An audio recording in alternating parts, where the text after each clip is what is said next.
You ask Tiger to solve.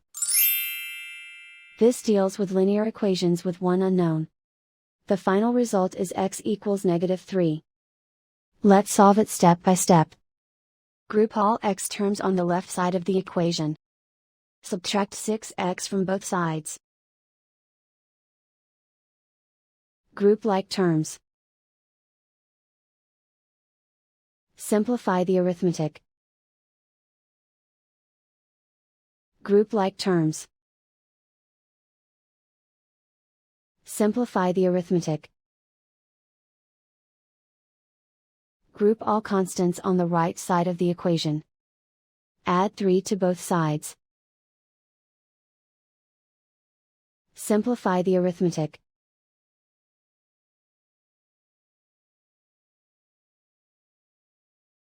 Isolate the x.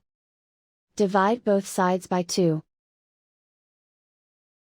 Simplify the fraction. Find the greatest common factor of the numerator and denominator. Factor out and cancel the greatest common factor. And so the final result is x equals -3.